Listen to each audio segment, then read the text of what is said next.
have gone past beyond the issue of ENDSARS. It's a small issue.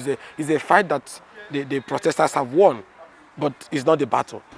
We are talking about ending police brutality. Police brutality by security forces. Because it's not just police. Let's not forget what the soldiers do people on the highway and the checkpoint. They will tie your hand, even over struggle of girlfriend, they will tie your hand and put you inside the gutter. That audacity of soldiers, that audacity of police people to infringe on citizens' rights in a brutal way, tie your hand, hang you on a tree because you have a civil issue with them. That brutality is what needs to end. And let us get it very clear.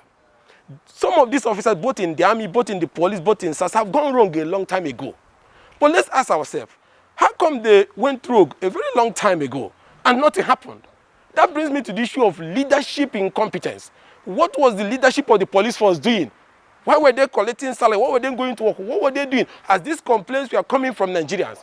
So because of the Nigerian people feel they cannot take it any longer, they have gone to the street. Suddenly President Mohamed Buhari, that used to feel like he cannot shift his gun, suddenly with the IG announces disbandment of SARS.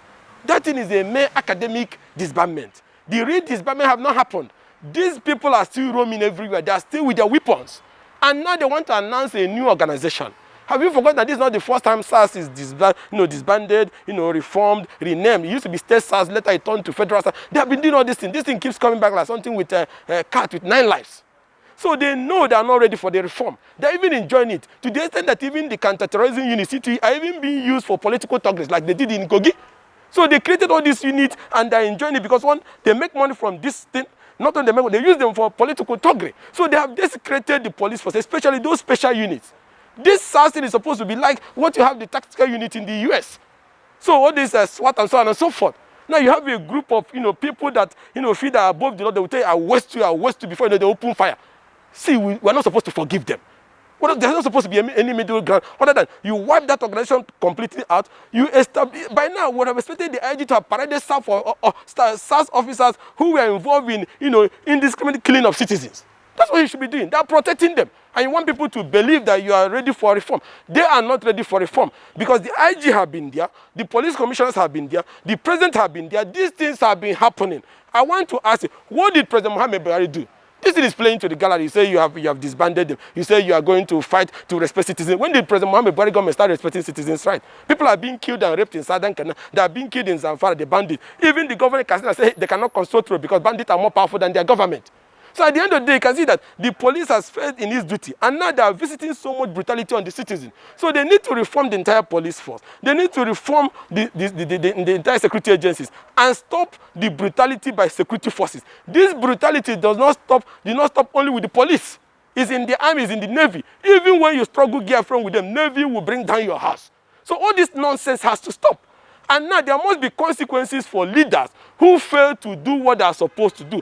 And I keep telling Nigerians, first of all, let me salute the protesters, especially the young men and women who, for the first time since our return to democracy, have shown that the will of the people is greater than the gun. I salute them because this is what we have been talking right from here in the CUP for the last 2 years, for the people to rise up and take their destinies in their own hands. So we are so proud of them that for the first time they have abandoned the lines of ethnicity and religion or political division and come together to say enough of this nonsense, enough of this brutality. And the ones government that feel that they are very strong, they cannot heed to people's demands, has suddenly started conceding. It means that what the people are doing is working. So it's victory for democracy, it's victory for our quest to have better system of governance. But let me come back to what I was saying before.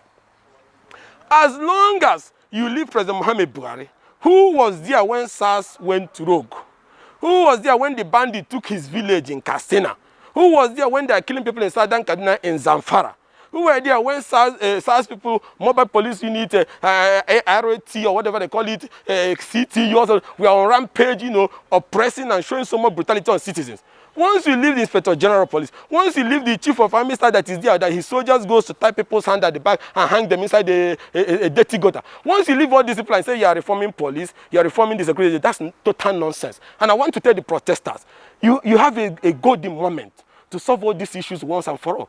Do not listen to anybody. It doesn't matter what it takes.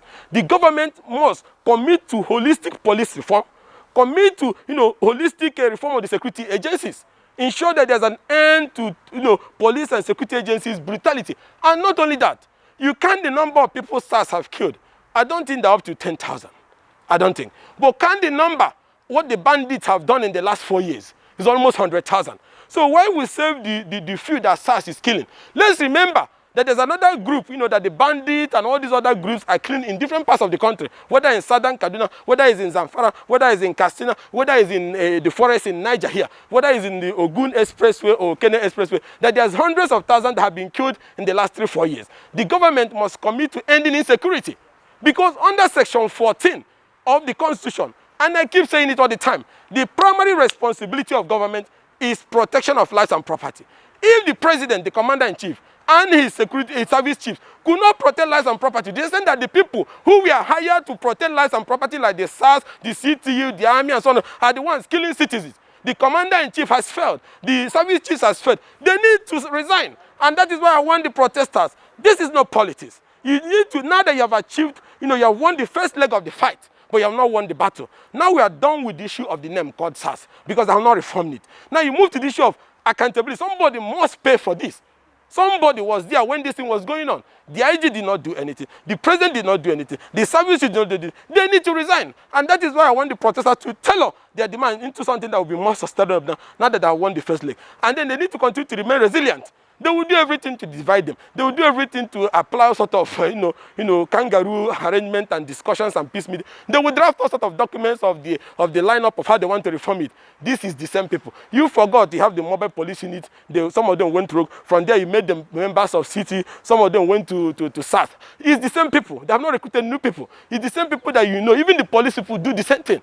So, and I'm asking the protest, now that you have been able to, come together, despite religious or political differences, you need to sustain the protest. The whole world is watching. And if they oppress your right, the whole world is watching. The International Criminal Court is going to try a lot of them that is going to keep protesters. So you need to remain resilient. You need to remain strong to ensure that in getting police reform, and let me say it, if a man was Inspector General of Police, if a man is president, and for over 3, 4, 5 years, he was in the villa sleeping, and the security forces that he's commanded was killing and raping you, and then when you protested, the man runs out from his bed and says, I will reform them. And you want to believe that man to reform what? Something that was under his control that he could not fix?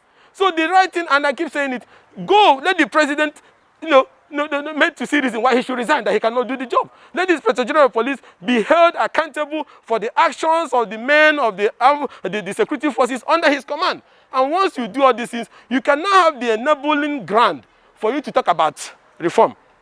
If the IG is there, all his CPs are there, all the Commissioner of Police of SARS of different states is there, and you're talking of nonsense reform, it will not work.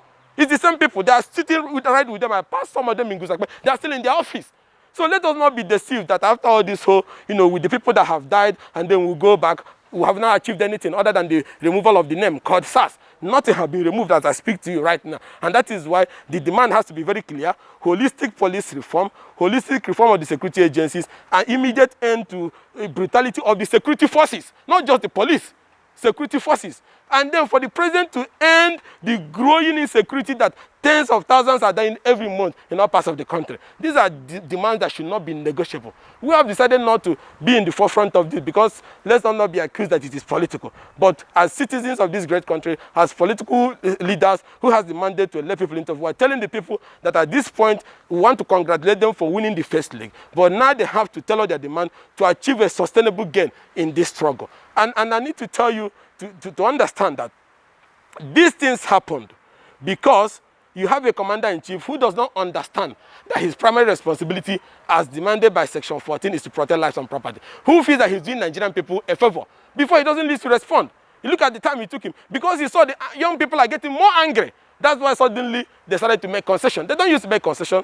They use live bullet on protesters. But I have seen that if they use that live bullet further, what they will see, they will not contain it. It will consume all of them. And that is why I'm telling the young people to hold their grounds. The Constitution gives them the right to freely express their grievances. The international community, the African Charter on Human Rights, all the international charters, both the ICC charter, gives them right to do what they are doing. As long as they remain peaceful, I get me and continue to do what they do. Everything they are doing is within the ambit of the law. And they should not allow anybody to intimidate. I had one old man that likes to rant so how much, called the SESEG or something. He's saying that if they don't go back, they'll use force. I look at such people and say, these are people that I mistakenly read his book as a law student. And they look at the kind of thing coming out from their mouth. But I tell people, ignore such people. Because these are people, no matter how bad the regime is, even if it is Mobutu Seseko's regime, there will be people like Sege and all sorts of foreign characters who will support it. But I want the protesters to remain resolute that victory is very, very near. They have won the first leg of the fight. But the battle must be won. If we do not win this battle right now, they will never win it again.